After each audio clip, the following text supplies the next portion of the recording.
வந்தால் இம்ப்ரெஸ் ஆகிற ஸ்வீட் என்னென்ன? இதுதான் பைனாப்பிள் அல்வா. வீட்லேயே ஈஸியாக சாஃப்டாக மெல்ட் ஆகும் பைனாப்பிள் அல்வா ரெசிபி பார்க்கலாம். பைனாப்பிள் அல்வா செய்கிறதுக்கு தேவையான பொருட்கள்: சின்னதாக ஒரு பைனாப்பிள் எடுத்துருக்கோம், சர்க்கரை, பால், ரவை, நெய், பாதாம் பருப்பு, முந்திரி பருப்பு, குங்குமப்பூ, ஏலக்காய், கோவா.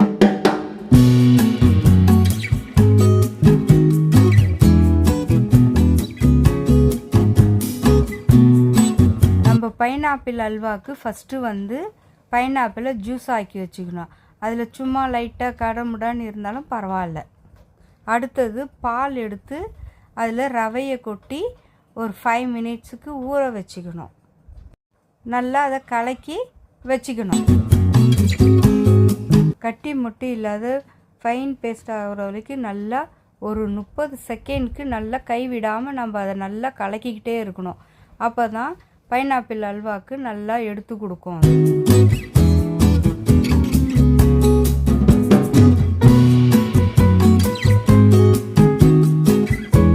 ஒரு அடி கனமான ஒரு பாத்திரத்தை எடுத்துக்கணும். நாங்கள் கடாயை வச்சுருக்கோம். அதில் நல்லா தேவையான அளவுக்கு நெய் சொன்னோம் இல்லையா, அந்த நெய் எடுத்து அதை கடாயில் ஹீட் பண்ணிக்கணும். ஹீட் பண்ணதுக்கப்புறம் நம்ம பைனாப்பிள் ஜூஸ் வச்சுருக்கோம் இல்லையா, அதை ஊற்றி நல்லா ரெண்டுத்தையும் கலக்கிக்கிட்டே இருக்கணும். பாருங்கள், நாங்கள் கைவிடாமல் கலக்கிக்கிட்டே இருக்கோம் பாருங்கள். அது லைட்டாக கொஞ்சம் திக்னஸாக வரணும். வர வரைக்கும் நம்ம கைவிடாமல் கலக்கிக்கிட்டே இருக்கணும்.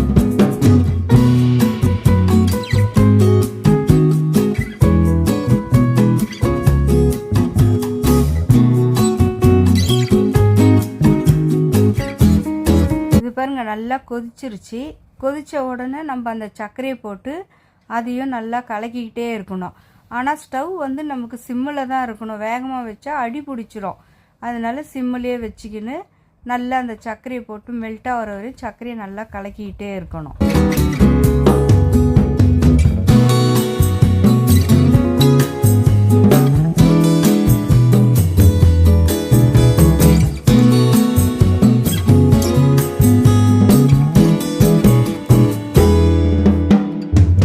நம்ம கோவா போடணும். அதில் நல்லா கட்டி முட்டி இல்லாத நம்ம கையில் நல்லா ப்ரெஸ் பண்ணிவிட்டு நல்லா பாருங்கள் உதிரி உதிரியாக அதில் போட்டு நம்ம அதையும் கைவிடாமல் நல்லா கலரிக்கிட்டே இருக்கணும்.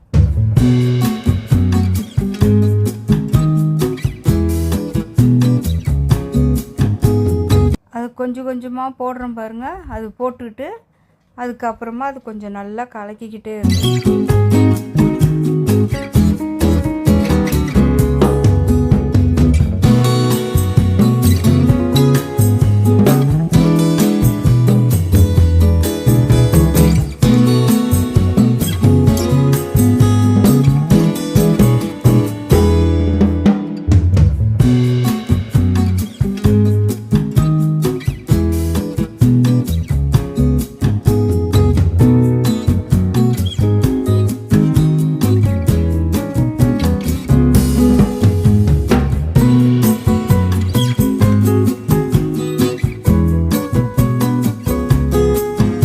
இப்போது குங்குமப்பூ போட்டு அதையும் நல்லா கலக்கணும்.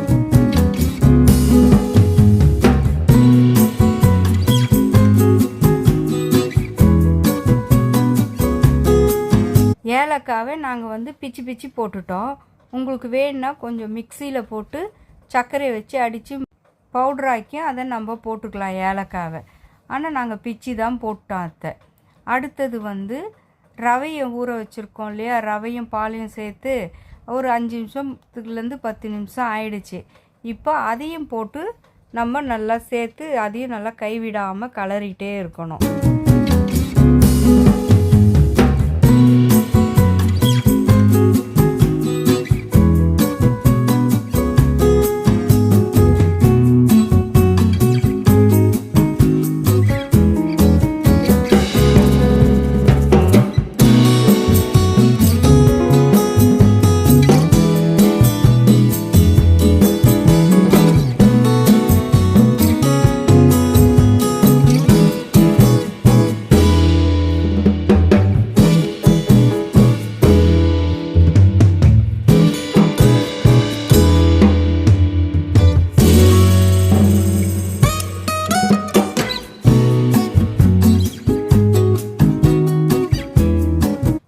கைவிடாமல் நல்லா கலரிக்கிட்டே இருக்கணும்.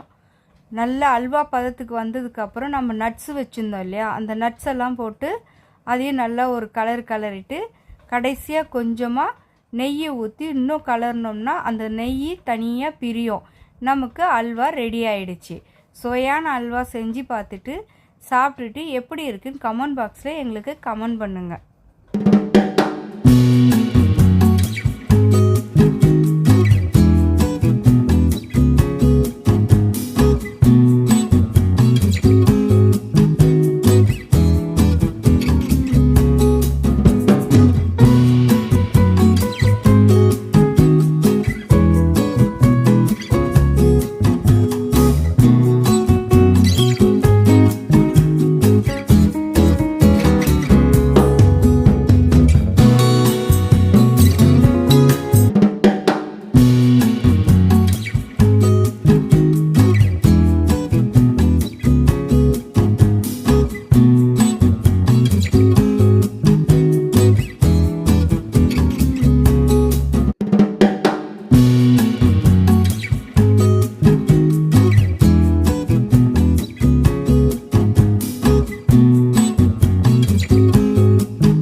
15-20 நிமிஷத்துக்கு கைவிடாமல் நம்ம அதை கலரிட்டே இருக்கணும்.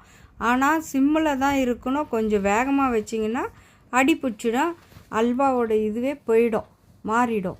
இப்போ பாருங்கள் நல்லா பதத்துக்கு வருது. இது கொஞ்சோண்டு நெய்யை ஊற்றி இன்னும் நல்லா கலரிட்டே இருக்கணும். நெய் தனியாக அந்த அல்வா வந்துருச்சு.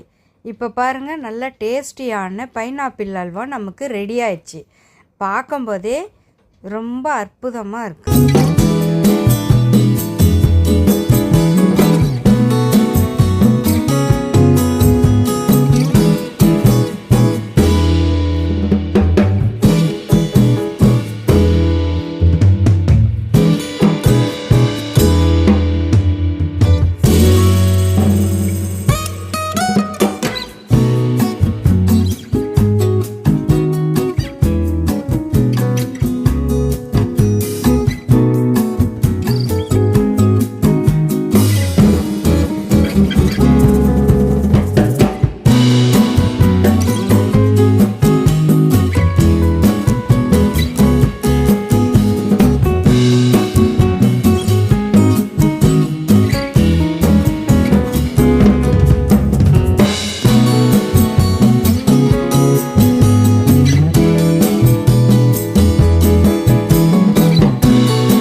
Thanks for watching Fusion with Nipa. Markamma channel, subscribe, like, share and comment.